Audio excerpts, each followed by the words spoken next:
Kalibot-libot sila ito. Lamay tayo dito.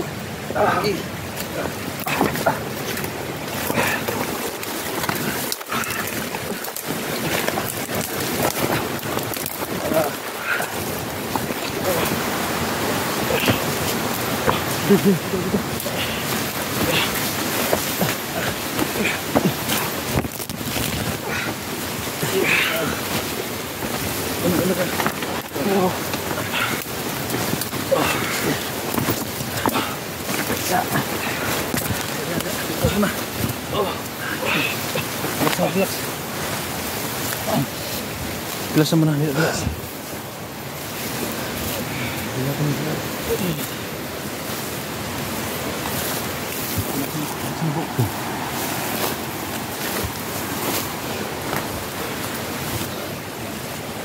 Brother, bro. Turun kamu yan.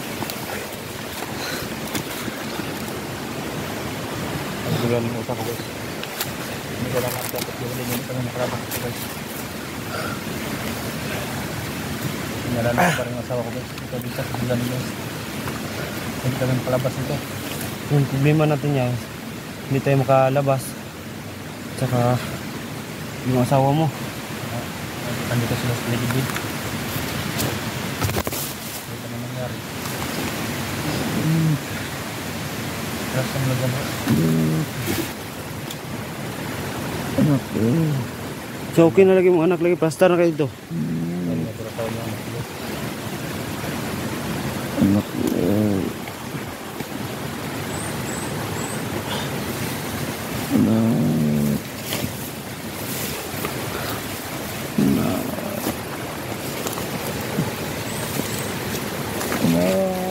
Hintayin ko muna paligid ya. Anak ko. Anak. Tol. Lagi niya. Napakano paringgan si dyan yung mga tol. Hinahanap na talaga yung anak niya. So, sana mga tol. Yung problema namin dito mga tol. Hindi kami makalabas. Sila ito nakapaligid lang. Yung sugat niya dito. Saka mahirapan ito mga tol kasi si Johnny may sugat pa. Pinangunan ko ng vitamins ito. Mabigas siya dito. Hindi mo namin paano para makablak so para mabigas lang napas. Tuloy ito yung maka-anisira. At ako naguguluhan ko kasi yung asawa ko. Nalito ko sa iyo. Yung problema pa namin mga tol is yung asawa ni Kuya Eric mga tol kasi gawin daw ang regalo sa kumanda ko iyo. Yan.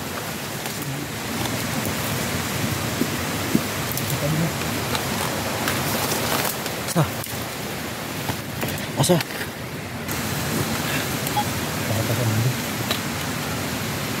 Hindi ka kami sa panis na. Sila tinagang mga ilan.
na muna.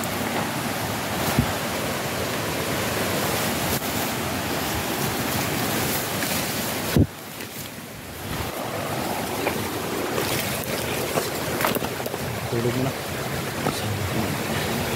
Yung plano natin yan, paano tayo makakalabas dito eh?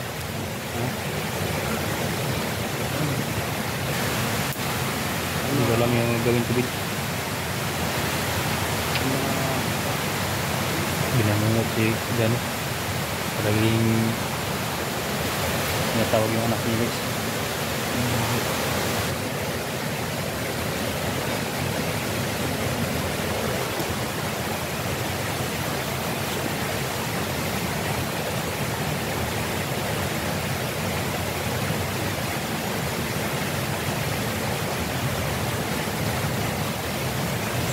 Gunas na guys.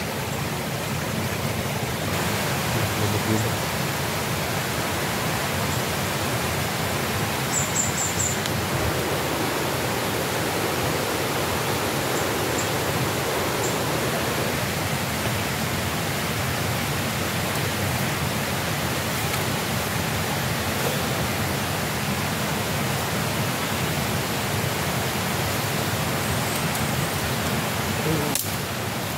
Kailangan namin labas si Johnny ito guys, pero hindi kami makalabas dahil kasi lang silito sa paligid.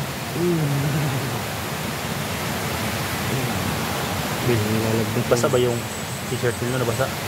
Hindi naman masyadong Yung pants niya babasa. Nilagat sa Bill. Tinan mo sugat na Bill. Tinan mo.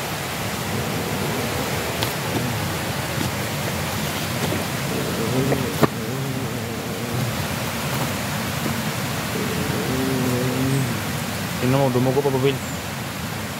Sugat niya. Bro, relax na lang bro. Ha? lagi ko dyan. Bro, init. Huwag mo na tayong gagalaw dahil nasa silito sa akuan. Pinainom pa naman ng gamot din kanina guys. Si Johnny. Yan siguro yun, tumalab na yung gamot. Ha? Tumalab na siguro yung gamot. Vitamins din.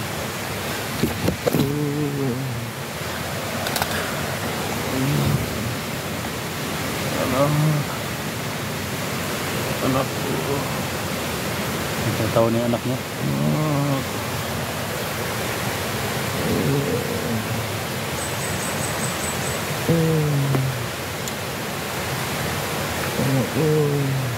Bisip, ibungay ko.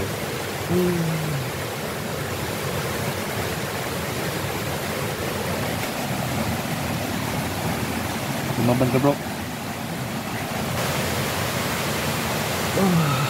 Makawit tayong ligtas bro. Huwag kang mag-alala.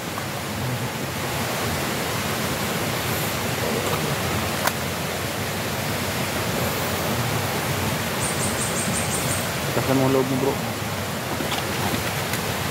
Hindi tayo pabayaan ng Panginoon. Ito sila. Gusto kong patayin sila dito.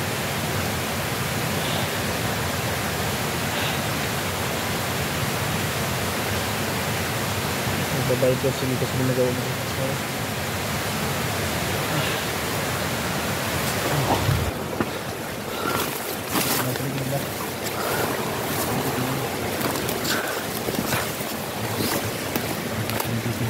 Yung mga tol, hindi na namin alam kung makakalabas pang gabi pa baka dito.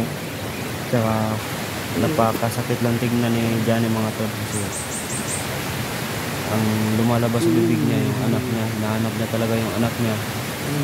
So pilitin mo namin na makalabas mga tol pero parang imposibleng mangyari na makalabas lang dito.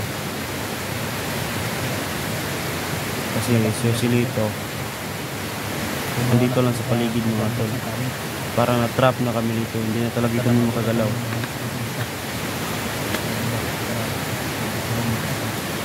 Hindi na namin alam kung anong gagawin na yung mga tol. O balag, paligid yan.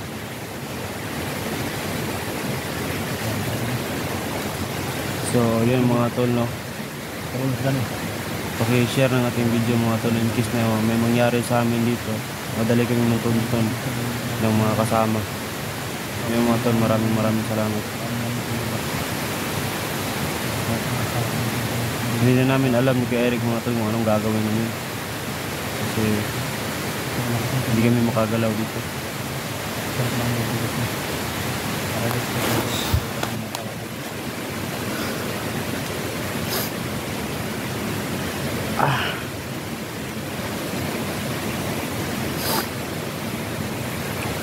Will, Yeah. sabi natin yung ganito mo kanya. Ganito mo daw. Pakain natin. Kasi mga tol, pag may merong lumapit dito mga tol, Sabat na yung natin. wala nakabigay man chance mga tol. Malapit. Paputukan namin kagad. Lagi nang tinatawag yung journalist. Asawa niya sa kayong... Yung asawa ni Kuya Eric mga tol, yun yung pinaka na problema ngayon mga tol. Kasi gagawin daw yung regalo ng Commander Leo. Yun yung sabi ni Johnny sa amin. So, pilitin mo namin na pumunta doon para hanapin yung asawa ni Kuya Eric o iligtas. Hindi kami makagalaw dito mga tol. Kasi nandito pa yung hayop na Rosilito na yan.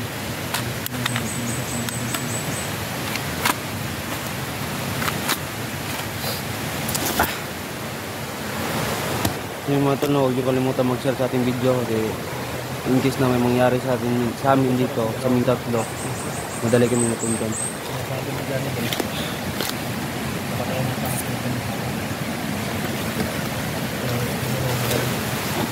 Yung mga tol, hanap kami ng paraan kung may isip kami ng paraan na malabas si Johnny dito mga tol. Labas namin kasi alam ko gusto na ni Johnny bumaba mga tol. Palagi lumalabas sa bibig niya, anak niya, hinahanap yung anak niya. Kaya gagawin namin lahat. Kalabas ng mababa lang namin siya dito para makita niya anak niya kung anong kalagayan.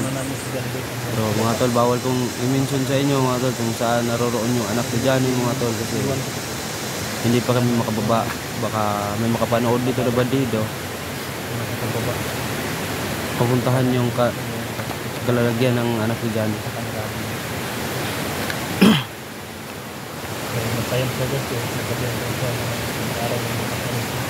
So, yan si Eric mga tol, no? So, Eric mga tol, kahit yung asawa niya na andun. So, pinili niya pa rin magtulungan kami dito. Ako mga tol, wala akong problema sa dito pagtulong sa kanila kasi yan sila yung unang taong tumulong sa akin mga tol. Tulog si Johnny Will.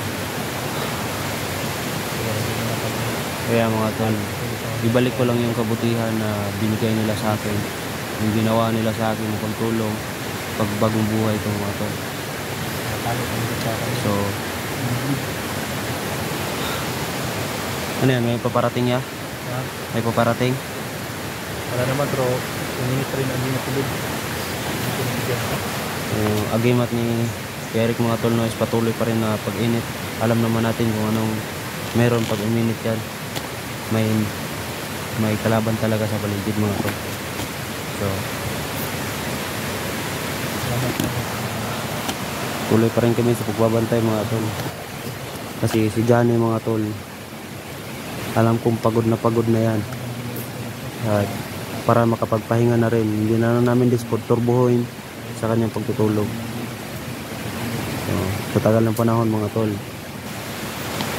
Will, Yeah. download pa yung CP mo, Will? Iwan ko ya. Ha? Iwan ko. Meron pa ba to? Para kontakin natin yung mga iba. Vlogger na hanap din. Na natrap tayo dito. Yung pa dyan, may logo ba yan? Hindi ko alam, parang wala na.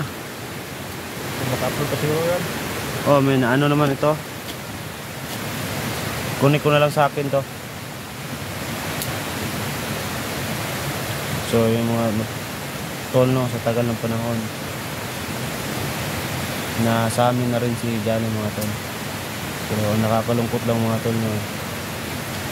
Sugatan siya. At ito, natrap pa kami. So, hindi na namin alam kung anong makakalabas ng kami dito ng buhay. Salamat sa inyong suporta ng lahat mga tol.